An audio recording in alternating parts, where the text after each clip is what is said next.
നമ്മളെ സൈലന്റ് ആയിട്ട് അറ്റാക്ക് ചെയ്യുന്ന ഒരു കണ്ടീഷനാണ് പ്രമേഹം. ഇത്രയൊക്കെ പ്രശ്നങ്ങൾ ഉണ്ടെങ്കിലും നമ്മൾ ഇന്ന് ഒരുപാട് വീഡിയോസ് പ്രമേഹത്തെക്കുറിച്ച് സെർച്ച് ചെയ്യുന്നുണ്ടെങ്കിലും എങ്ങനെ ഭക്ഷണം നിയന്ത്രിക്കാം, ഫ്രൂട്ട്സ് കഴിക്കാവോ, അങ്ങനെ ഒരുപാട് വീഡിയോകൾ നമ്മൾ ഇതിനെപ്പറ്റി നോക്കാറുണ്ട്.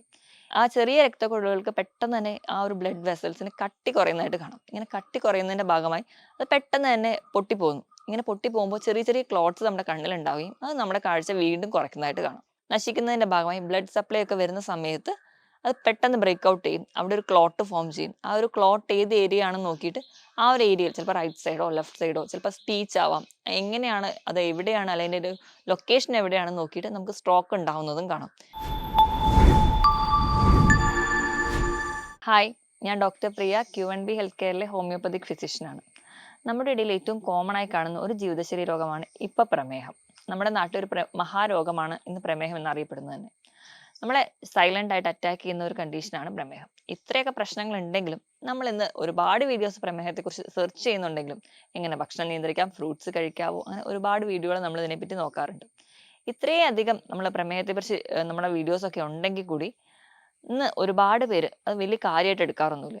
അപ്പം അവര് വീട്ടിൽ തന്നെ പൊടിക്കൈകൾ വെച്ച് ട്രീറ്റ് ചെയ്യാൻ താല്പര്യപ്പെടുന്നവരാണ്. അല്ലെങ്കിൽ ഡയബറ്റീസ് ഉണ്ട് എന്ന് അറിഞ്ഞാൽ വീണ്ടും ഒരു ബ്ലഡ് ചെക്കപ്പിന് വേണ്ടി പോവാത്തവരാണ് കൂടുതൽ ആൾക്കാർ.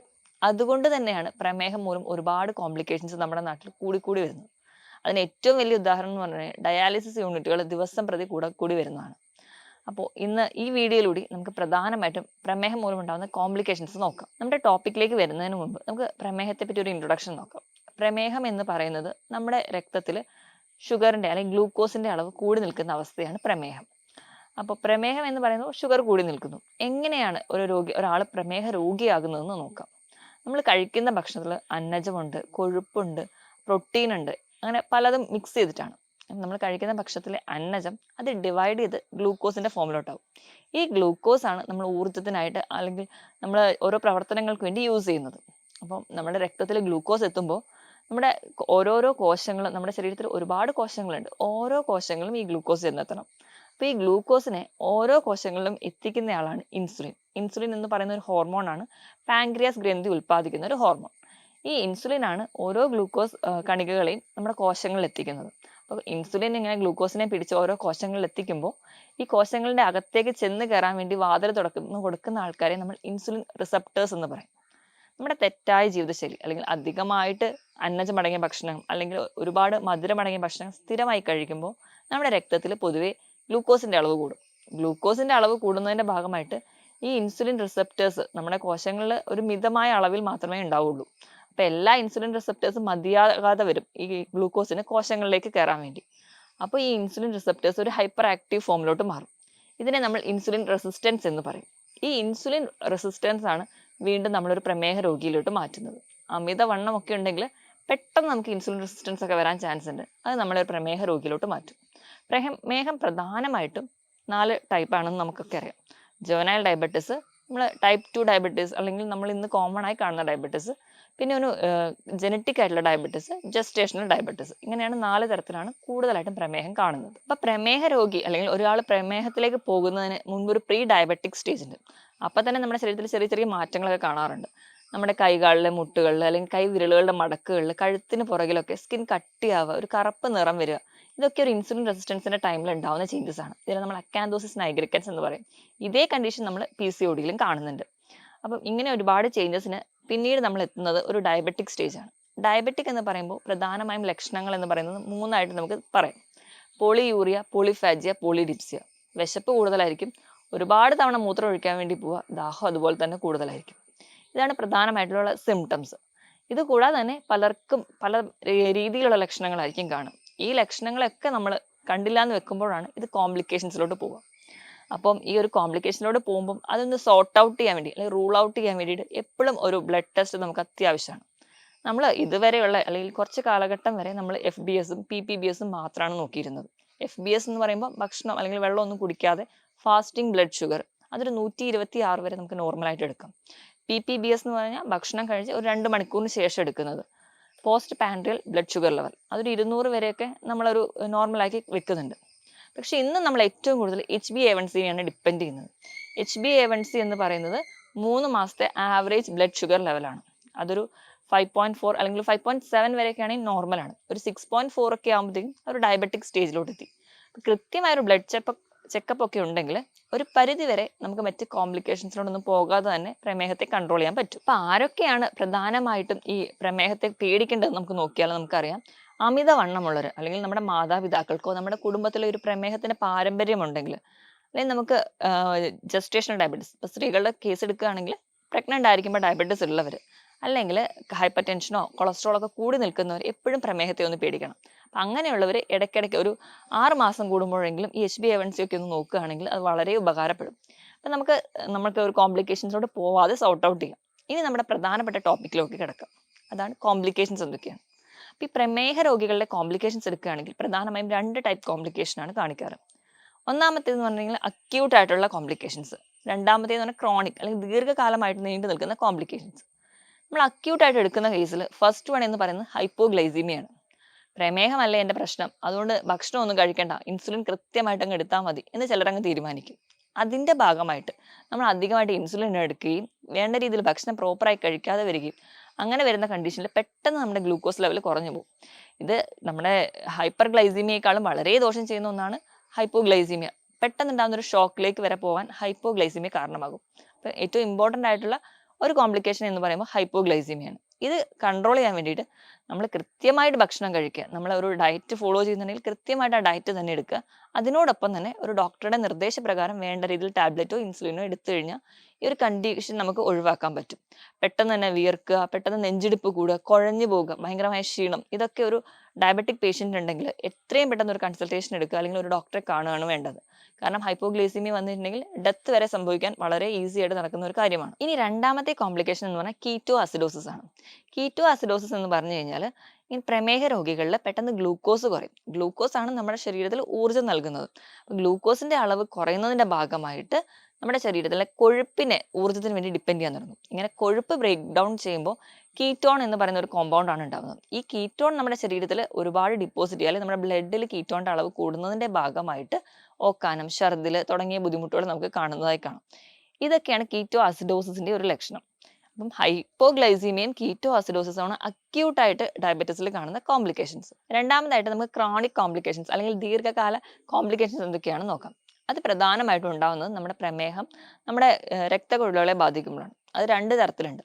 ചെറിയ രക്തക്കൊഴലുകളെ ബാധിക്കുമ്പോൾ മൈക്രോവാസ്കുലാർ എന്നും വലിയ രക്തക്കൊഴലുകളെ ബാധിക്കുമ്പോൾ മാക്രോവാസ്കുലാർ എന്നും പറയാം.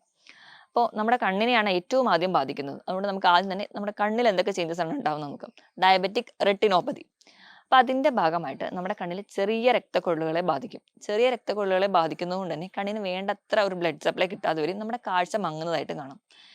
ആ ചെറിയ രക്തക്കൊഴലുകൾക്ക് പെട്ടെന്ന് തന്നെ ആ ഒരു ബ്ലഡ് വെസൽസിന് കട്ടി കുറയുന്നതായിട്ട് കാണാം. ഇങ്ങനെ കട്ടി കുറയുന്നതിൻ്റെ ഭാഗമായി അത് പെട്ടെന്ന് തന്നെ പൊട്ടിപ്പോകുന്നു. ഇങ്ങനെ പൊട്ടിപ്പോകുമ്പോൾ ചെറിയ ചെറിയ ക്ലോട്ട്സ് നമ്മുടെ കണ്ണിൽ ഉണ്ടാവുകയും അത് നമ്മുടെ കാഴ്ച വീണ്ടും കുറയ്ക്കുന്നതായിട്ട് കാണാം.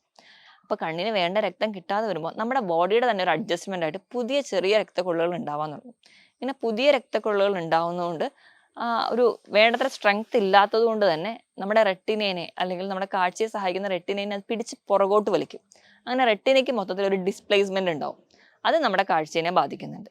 ഇതല്ലാതെ തന്നെ നമുക്കറിയാം ഡ്രൈവിങ്, അല്ലെങ്കിൽ വായിക്കുക, എഴുതുക, ഇതൊക്കെ കുറച്ച് മൈന്യൂട്ടായിട്ട് നമ്മുടെ കണ്ണിന്റെ പ്രവർത്തനം ആവശ്യമുള്ള മേഖലയാണ്. അപ്പോൾ ഇത് പ്രധാനമായിട്ടും നടക്കുന്നത് നമ്മുടെ കണ്ണിന്റെ മാക്യുല എന്ന് പറയുന്ന ഒരു ഏരിയനെയാണ്. അപ്പം ഈ മാക്യുലേനെ ബാധിക്കുന്നതുകൊണ്ട് ഡയബറ്റിക് മാക്യുലോപ്പതി ഉണ്ടാവുന്നുണ്ട്. അവിടെയും അങ്ങനെ ഒരു കോംപ്ലിക്കേഷൻസ് പ്രസന്റ് ചെയ്യുന്നുണ്ട്. ഇതൊക്കെയാണ് പ്രധാനമായി കണ്ണിനെ ബാധിക്കുന്നത്.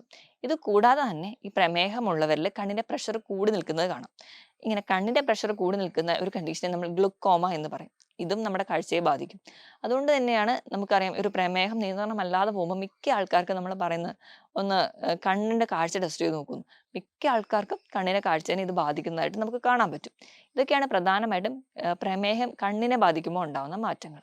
ഇനി രണ്ടാമതായിട്ട് നമുക്ക് നോക്കുകയാണെങ്കിൽ ഏറ്റവും കൂടുതൽ നമ്മൾ കേൾക്കുന്ന ഒന്നാണ് നെഫ്രോപ്പതി, ഡയബറ്റിക് നെഫ്രോപ്പതി. അതായത് നമ്മുടെ കിഡ്നീനെ ബാധിക്കും.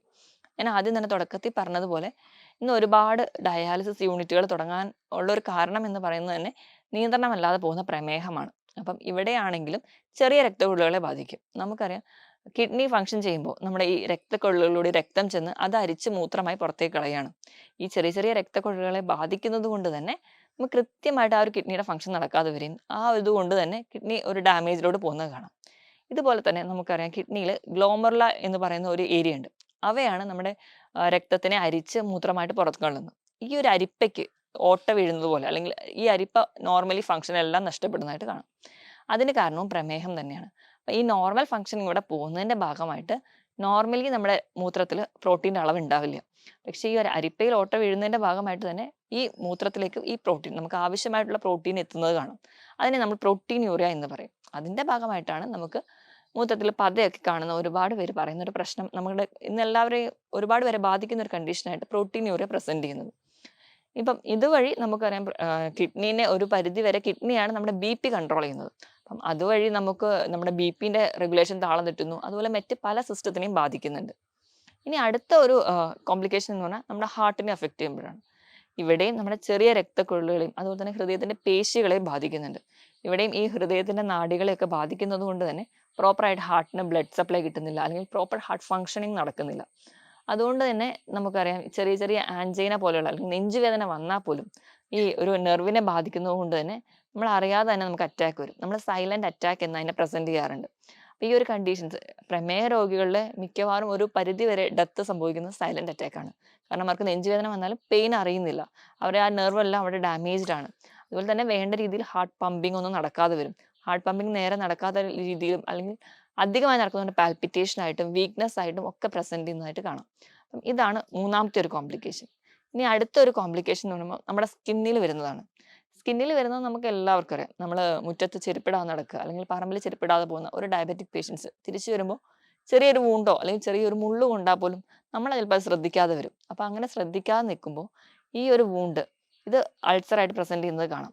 കാരണം ഈ പ്രമേഹ രോഗികളുടെ ബ്ലഡിൽ ഷുഗറിന്റെ അളവ് കൂടുതലാണ്. അപ്പം ഇങ്ങനെ ചെറിയൊരു മുറിവ് വന്ന് അതിലൊരു രോഗാണു കയറിക്കഴിഞ്ഞാൽ ഈസി ആയിട്ട് ഈ രോഗാണുക്കൾക്ക് മൾട്ടിപ്ലൈ ചെയ്യാൻ പറ്റും. ഇങ്ങനെ മൾട്ടിപ്ലൈ ചെയ്യുന്നതിന്റെ ഭാഗമായിട്ടാണ് ഈ ചെറിയൊരു ഒരു റോസയുടെ അല്ലെങ്കിൽ ഒരു ചെടിയുടെ മുള്ള് കൊണ്ടാൽ പോലും അതൊരു അൾസറിലൂടെ പ്രസന്റ് ചെയ്യുന്നത്. അതുകൊണ്ട് തന്നെയാണ് ഈ ചെരുപ്പിടാതെ ഒന്നും ഈ പ്രമേഹ രോഗികളോട് പുറത്തിറങ്ങി നടക്കരുതെന്ന് പറയുന്നത്. ഇതാണ് സ്കിന്നിൽ ഉണ്ടാവുന്ന ഒരു കോംപ്ലിക്കേഷൻ. അടുത്തൊരു കോംപ്ലിക്കേഷൻ എന്ന് പറഞ്ഞിട്ടുണ്ടെങ്കിൽ സ്ത്രീകളിലും പുരുഷന്മാരിലും സെക്ഷൽ ഡിസയർ കുറയുന്നതായിട്ട് കാണാം. ഞാൻ നേരത്തെ പറഞ്ഞതുപോലെ നമ്മുടെ നെർവിനെ കംപ്ലീറ്റ് ആയിട്ട് അഫക്റ്റ് ചെയ്യുന്നത് കൊണ്ട് സ്ത്രീകളിലും പുരുഷന്മാർക്കും ഈ ഒരു പ്രശ്നം ഉണ്ടാവും. ഇതോടൊപ്പം തന്നെ പുരുഷന്മാരിൽ ഇറട്ടൈൽ ഡിസ്ഫങ്ഷൻ അല്ലെങ്കിൽ ഉദ്ധാരണക്കുറവ് പോലെയുള്ള പ്രശ്നങ്ങളും ഉണ്ടാവുന്നതിന് ഒരു പ്രധാന കാരണം എന്ന് പറഞ്ഞാൽ ഡയബറ്റീസ് കൺട്രോൾഡ് അല്ല, നമ്മുടെ നെർവ്സിനെ അഫക്റ്റ് ചെയ്യുന്നു. അതുവഴി പ്രോപ്പറായിട്ട് ഒരു ഓർഗന്റെയും ഫങ്ഷൻ നടക്കാതെ പോകുന്നതാണ്.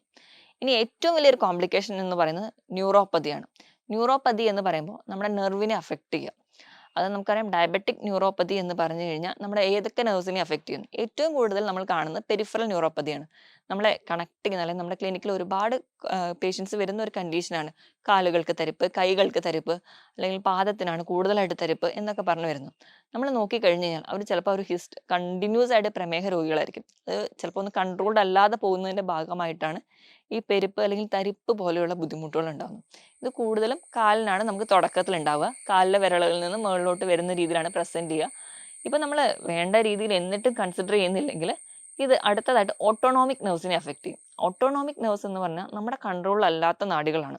ഹാർട്ടിന്റെ പാൽപിറ്റേഷൻസ് അല്ലെങ്കിൽ നമ്മുടെ ചെറുകുടലും വൻകുടലും മൂവ്മെന്റ്സ്, ഭക്ഷണം ദഹിക്കുക, ഇവയൊക്കെ ഓട്ടോണോമിക് നെർവ്സിൽ വരുന്നതാണ്. അപ്പൊ ഇവയുടെ ഫംഗ്ഷൻ നോർമൽ അല്ലാതെ വരുന്നതിന്റെ ഭാഗമായിട്ട് നമുക്ക് ദഹനം പ്രോപ്പറായിട്ട് നടക്കില്ല, അല്ലെങ്കിൽ ഹൃദയമിടിപ്പ് പോലും പ്രോപ്പർ അല്ലാതെ പോകുന്നത് കാണാം. ഇതൊക്കെയാണ് നെർവ്സിനെ അഫക്റ്റ് ചെയ്യുമ്പോൾ നമ്മുടെ പ്രമേഹ രോഗികളിൽ കാണുന്ന കോംപ്ലിക്കേഷൻസ്. ഇനി നമുക്ക് കാണുന്ന പ്രമേഹ രോഗികളിൽ കാണുന്ന ഒരു കോംപ്ലിക്കേഷനാണ് ശ്വാസകോശത്തിനെ അഫക്റ്റ് ചെയ്യുക അല്ലെങ്കിൽ ലങ്സിനെ അഫക്റ്റ് ചെയ്യുക. ഈ ചെറിയ രക്തക്കുഴലുകളെ ബാധിക്കുന്നതുകൊണ്ട് തന്നെ വേണ്ട രീതിയിലൊരു ബ്ലഡ് സപ്ലൈ അല്ലെങ്കിൽ ഓക്സിജൻ സപ്ലൈ നമ്മുടെ ലങ്സിന് ഉണ്ടാവില്ല. റിച്ച് ആയിട്ടുള്ള ഒരു ഓക്സിജൻ സപ്ലൈ നമ്മുടെ ലങ്സിന് കിട്ടാത്തത് കൊണ്ട് തന്നെ അവിടെ ഒരുപാട് വേസ്റ്റും ടോക്സിൻസും ആണിക്കും. ഇതിലേക്ക് പെട്ടെന്നൊരു ഇൻഫെക്ഷൻ വരികയാണ്. ഏത് തരത്തിലുള്ള ഇൻഫെക്ഷൻ ആണ്, ഇപ്പൊ ഫംഗസ് ഇൻഫെക്ഷൻ ആണ്, ബാക്ടീരിയൽ ഇൻഫെക്ഷൻ, എന്ത് വന്നാലും പെട്ടെന്ന് തന്നെ സ്പ്രെഡ് ചെയ്യുന്നത് കാണാം. ഇത് നമ്മുടെ ലങ്സിനെ കംപ്ലീറ്റ് ആയിട്ട് അതിന്റെ ഒരു ഫംഗ്ഷൻ നശിപ്പിക്കുന്നത് കാണാം. അപ്പൊ ഫംഗസ് ഇൻഫെക്ഷൻ ആണ് കൂടുതലായിട്ടും, ഈസ്റ്റ് ഇൻഫെക്ഷൻ ഒക്കെ ലങ്സിൽ കൂടുതലായിട്ട് നിൽക്കുന്നത് പ്രധാനമായിട്ടും പ്രമേഹ രോഗികളാണ്. ഇനി അടുത്തൊരു കോംപ്ലിക്കേഷൻ എന്ന് പറയുന്നത് സ്ട്രോക്ക് ആണ്. ഇതും ഈ ചെറിയ രക്തക്കുഴൽ നമ്മുടെ തലച്ചോറിലുള്ള ചെറിയ ചെറിയ രക്തക്കുഴലുകളെ ബാധിക്കും. അപ്പൊ അവിടെയൊക്കെ എന്ന് വെച്ച് കഴിഞ്ഞാൽ ഈ രക്തക്കുഴലുകൾ പറഞ്ഞ രീതിയിൽ തന്നെ കട്ടി കുറഞ്ഞു പോകും. കട്ടി കുറയുന്നതിന്റെ ഭാഗമായിട്ട് ആ ഇലാസ്റ്റിസിറ്റി നേച്ചർ നശിക്കുന്നതിന്റെ ഭാഗമായി ബ്ലഡ് സപ്ലൈ ഒക്കെ വരുന്ന സമയത്ത് അത് പെട്ടെന്ന് ബ്രേക്ക് ഔട്ട് ചെയ്യും. അവിടെ ഒരു ക്ലോട്ട് ഫോം ചെയ്യും. ആ ഒരു ക്ലോട്ട് ഏത് ഏരിയ ആണെന്ന് നോക്കിയിട്ട് ആ ഒരു ഏരിയയിൽ ചിലപ്പോൾ റൈറ്റ് സൈഡോ ലെഫ്റ്റ് സൈഡോ ചിലപ്പോൾ സ്പീച്ച് ആവാം, എങ്ങനെയാണ് അത് എവിടെയാണ് അല്ലെങ്കിൽ ഒരു ലൊക്കേഷൻ എവിടെയാണെന്ന് നോക്കിയിട്ട് നമുക്ക് സ്ട്രോക്ക് ഉണ്ടാവുന്നതും കാണാം. ഇതൊക്കെയാണ് പ്രധാനമായിട്ടും പ്രമേഹ രോഗികളിൽ കാണുന്ന കോംപ്ലിക്കേഷൻസ്. ഇത് കൂടാതെ തന്നെ ഇപ്പം ഞാൻ പറഞ്ഞ ഓരോ സിസ്റ്റത്തിനെ വെച്ചിട്ട് എങ്ങനെയാണ് പ്രമേഹ രോഗികളെ ബാധിക്കുന്നതെന്നാണ്. ഇത് കൂടാതെ തന്നെ നോൺ ആൽക്കഹോളിക് ആയിട്ടുള്ള ഫാറ്റി ലിവർ കൂടുതലായിട്ട് നിൽക്കുന്നത് കാണാം. അല്ലെങ്കിൽ ലിവറിൻ്റെ മറ്റ് കോംപ്ലിക്കേഷൻസിലൂടെ അല്ലെങ്കിൽ ഗ്രേഡ് 1 ഫാറ്റി ലിവർ ഉള്ള ഒരാൾ ഡയബറ്റിക്കും കൂടെ ആയിക്കഴിഞ്ഞാൽ പെട്ടെന്ന് ഒരു എൻ സ്റ്റേജ് സിറോസിസിലോട്ട് പോകുന്നത് കാണാം. റെക്കറൻ്റ് ആയിട്ട് മോണരോഗങ്ങൾ നമ്മുടെ വായിൻ്റെ ഉള്ളിൽ ചെറിയ ചെറിയ അൾസേഴ്സ് ആയിട്ട് പ്രസൻറ്റ് ചെയ്യുക, അത് റിക്കറൻ്റ് ആയിട്ട് വരിക, ഈ ഒരു ഇൻഫെക്ഷൻസ് ഒക്കെ നിൽക്കുകയാണെങ്കിൽ നമ്മൾ ശ്രദ്ധിക്കേണ്ടതാണ്. നമുക്കൊരു ഡയബറ്റിക് ഉണ്ടോ അല്ലെങ്കിൽ നമ്മൾ ഡയബറ്റിക് ആണോ എന്ന് സോർട്ട് ഔട്ട് ചെയ്യേണ്ടതാണ്. അതിന് നമ്മൾ എപ്പോഴും ഡിപ്പെൻഡ് ചെയ്യേണ്ടതെന്ന് പറയുന്ന ഒരു ഡോക്ടറെയാണ്. സ്വന്തം ചികിത്സിക്കാതെ എപ്പോഴും ഒരു ഫിസിഷ്യൻ്റെ കൺട്രോളിൽ തന്നെ നമ്മുടെ ട്രീറ്റ്മെൻറ്റ് എടുക്കുകയാണെങ്കിൽ നമുക്ക് ഈസി ആയിട്ട് നമുക്ക് നമ്മുടെ കൃത്യമായ ഡയറ്റ് കൂടി ഉണ്ടെങ്കിൽ ഈസി ആയിട്ട് കൺട്രോൾ ചെയ്യാൻ പറ്റുന്ന ഒരു രോഗം മാത്രമാണ് ഡയബറ്റിസ്. ഇനി നമ്മളൊരു മാനേജ്മെൻറ്റ് സൈഡ് എടുക്കുകയാണെങ്കിൽ മാനേജ്മെൻറ്റ് സൈഡ് എന്ന് പറയുമ്പോൾ എല്ലാ അസുഖങ്ങളും അവർ തന്നെ അല്ലെങ്കിൽ അവർ സ്വന്തം തന്നെ ട്രീറ്റ് ചെയ്യാൻ പോവുക അങ്ങനെയാണ്. പക്ഷേ ഡയബറ്റിസ് എന്ന് പറയുന്ന ഒരു രോഗം എന്ന് പറയുന്നത് നമ്മളെ ഉള്ളിൽ ഇങ്ങനെ കാർന്ന് തിന്നുന്ന ഒരു രോഗമായതുകൊണ്ട് തന്നെ നമ്മൾ ഫാമിലി മൊത്തത്തിൽ വേണം ഒരാൾ പേഷ്യൻസ് ഉണ്ടെങ്കിൽ അവരെ ട്രീറ്റ് ചെയ്യാൻ. അപ്പം ഉദാഹരണം പറയുകയാണെങ്കിൽ ഇപ്പം നമ്മുടെ വീട്ടിൽ നമ്മുടെ അച്ഛനോ അമ്മയ്ക്കോ എങ്ങാനും ഡയബറ്റിക് ആണെങ്കിൽ അല്ലെങ്കിൽ നമുക്ക് അങ്ങനെ ഒരു ചാൻസ് ഉണ്ടെങ്കിൽ അവരെ കൃത്യമായിട്ട് ബ്ലഡ് ചെക്കപ്പിന് കൊണ്ടുപോകണം. കൃത്യമായിട്ട് ഒരു ഡോക്ടറുടെ കൺസൾട്ടേഷൻ എപ്പോഴും എടുക്കണം. ഇനിയിപ്പോൾ അവർ പുറത്ത് പോയിട്ട് വരികയാണെങ്കിലോ അല്ലെങ്കിൽ ഇടയ്ക്കിടയ്ക്ക് അവർ കുളിച്ച് കഴിഞ്ഞ് വരുന്ന സമയത്ത് ഇടയ്ക്കെങ്കിലും അവരുടെ കാൽപാദങ്ങളും കയ്യും ഒക്കെ എവിടെയെങ്കിലും ഒന്ന് നോക്കണം. ചെറിയ ചെറിയ മുറിവുകളുണ്ടോ, ചിലപ്പോൾ അവർ ആ ഒരു വേദന ഇല്ലാത്തതുകൊണ്ട് അവർ ചിലപ്പോൾ ആ മുറിവ് അറിയുന്ന കൂടി ഉണ്ടാവില്ല. എന്തെങ്കിലും സ്കിന്നിന് കളർ ചേഞ്ചസ് ഉണ്ടോ. ഇപ്പോൾ ഉദാഹരണം പറയുകയാണെങ്കിൽ സ്കിന്നിൽ ഇപ്പം ഒരു ഡയബറ്റിക് രോഗികളുടെ സ്കിന്നാണെങ്കിൽ അവർ ഡ്രൈ സ്കിന്നായി പോകുന്നത് കാണാം. കുറച്ച് കഴിയുമ്പോഴത്തേക്കും ആ ഒരു സ്കിന്നിന് കട്ടി കൂടുന്നു. കഴുത്തിന് പുറകിൽ മടക്കുകളിൽ കൈ വിരലുകളുടെ മടക്കുകളിലൊക്കെ ആ ഒരു ഡാർക്ക്നെസ് ഒരു ബ്ലാക്ക് കളറാവുന്നു. ഇപ്പം കാലിലെടുക്കുകയാണെങ്കിൽ നമ്മുടെ കാലിലെ എല്ലുകളുടെ മുകളിലൊക്കെ ചെറിയ ചെറിയ കുമിളകൾ കാരണമില്ലാതെ പ്രത്യക്ഷപ്പെടുന്നു. അത് ചെറുതായിട്ട് പൊട്ടി ഒലിക്കുന്നു. അതൊരു അൾസറിലോട്ട് പോകുന്നു. ഇങ്ങനെ ഒരുപാട് പ്രശ്നങ്ങൾ നമ്മൾ ശ്രദ്ധിച്ചു കഴിഞ്ഞാൽ തന്നെ ഈസി ആയിട്ട് നമുക്ക് തിരിച്ചറിയാൻ പറ്റുന്ന ഒരു കണ്ടീഷനാണ്. അപ്പം അതുപോലെ തന്നെ ഇപ്പോൾ മൂത്രമൊക്കെ ആണെങ്കിൽ പതയുണ്ടെങ്കിലോ അല്ലെങ്കിൽ മൂത്രത്തിൽ എന്തെങ്കിലും നിറവ്യത്യാസങ്ങളുണ്ടെങ്കിൽ, കൂടുതൽ തവണ മൂത്രം പോകുന്നുണ്ടെങ്കിൽ, വിശപ്പ് കൂടുതലായിട്ടുണ്ടെങ്കിൽ, ദാഹം കൂടുതലായിട്ടുണ്ടെങ്കിൽ, ഇങ്ങനെ ചെറിയ ചെറിയ സിംറ്റംസ് കാണുമ്പോൾ തന്നെ അവരൊരു ഡോക്ടറെ അടുത്ത് തന്നെ എത്തിക്കുക. കൃത്യമായ ഒരു ഡയറ്റ് ഉണ്ട്, അതോടൊപ്പം തന്നെ കൃത്യമായിട്ട് ഒരു മരുന്നുണ്ടെങ്കിൽ നമുക്ക് ഈസി ആയിട്ട് ഡയബറ്റീസ് കൺട്രോൾ ചെയ്യാൻ പറ്റും. അപ്പോൾ ഈ പറഞ്ഞതുപോലെ നമ്മൾ എല്ലാവരോടും ഒത്തൊരുമിച്ച് നോക്കുകയാണെങ്കിൽ നമ്മുടെ വീട്ടിൽ ഒരു ഡയബറ്റിക് പേഷ്യൻസ് പോലും ഇല്ലാതെ നമുക്ക് അതിനെ ക്ലിയർ ഔട്ട് ചെയ്യാൻ പറ്റും. അപ്പം ഞാൻ ഇത്രയും പറഞ്ഞ കാര്യങ്ങളിൽ നിങ്ങൾക്ക് ആർക്കെങ്കിലും എന്തെങ്കിലും സംശയങ്ങളുണ്ടെങ്കിൽ താഴെ കാണുന്ന നമ്പറിൽ കോൺടാക്ട് ചെയ്യുക. മറ്റൊരു ഹെൽത്ത് ടോപ്പിക്കുമായിട്ട് വീണ്ടും കാണുന്നതുവരെ നന്ദി.